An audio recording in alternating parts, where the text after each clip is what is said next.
తెనాలిలో సంచలనం రేకెత్తించిన ఫయాజ్ అహ్మద్ హత్య కేసులో ఉదయం నుంచి కూడా పోలీసుల దర్యాప్తు అనేది విస్తృతంగా కొనసాగుతూ ఉంది. ఇక్కడ ఎడ్లంగయ్య కాలనీ సమీపంలో ఇటు టీచర్స్ కాలనీ ప్రాంతంలో గత రాత్రి ఫయాజ్ అనే వ్యక్తి దారుణ హత్యకు గురయ్యాడు. తెనాలి నందులపేటకు చెందిన షేక్ ఫయాజ్ అహ్మద్ 52 సంవత్సరాలుగా కూడా చెప్తా ఉన్నారు. అసలు హత్య ఎట్లా జరిగింది ఏంటనేది కూడా ఉదయం నుంచి పోలీసులు ఇక్కడే ఉండి త్రీ టౌన్స్ సాంబశివరావు ఇక్కడే ఉండి కూడా దర్యాప్తు చేపిస్తూ ఉన్నారు.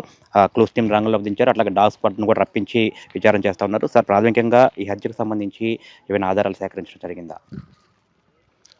నిన్న రాత్రి షేక్ ఫయాజ్ ఇక్కడ హత్య గావించబడినటువంటి నేపథ్యంలో వారి కుమారుడు ఇచ్చినటువంటి కంప్లైంట్ మేరకు కేసు నమోదు చేసి కొంతమంది సాక్షులను ఎగ్జామిన్ చేసుకున్నాం.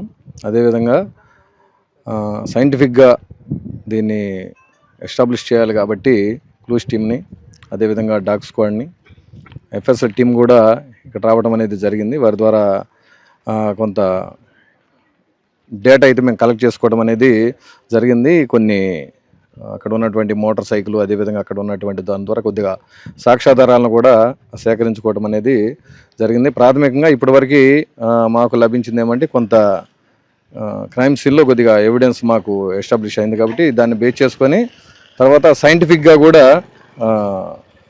సెల్ ఫోన్ అనాలిసిస్, తర్వాత డిసీజ్డ్ సెల్ ఫోన్ అనాలిసిస్, తర్వాత కాల్ డేటా ఇదంతా కూడా చూడాల్సి ఉంటుంది కాబట్టి కొంత టైం తీసుకుంటుంది. అతి త్వరలోనే ఈ హత్యకు కారణమైనటువంటి వ్యక్తులను పట్టుకుంటామని ఆశాభావంతో ఉన్నాం.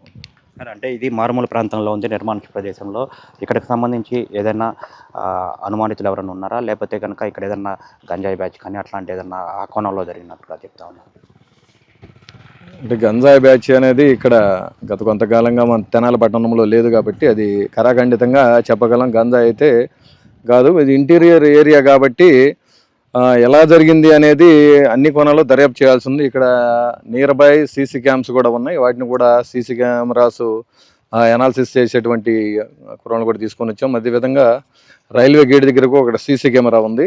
దాన్ని బట్టి ఒక 2-3 గంటల పాటు సీసీ కెమెరాల అనాలిసిస్ కూడా ఒక టీంని గౌరవ డిఎస్పీ గారు ఎస్టాబ్లిష్ చేసి ఉన్నారు కాబట్టి సాయంత్రానికి కొంత ప్రాథమికంగా మాకు కొంత ఎవిడెన్స్ లభిస్తుందని ఆశాభావంతో ఉంది.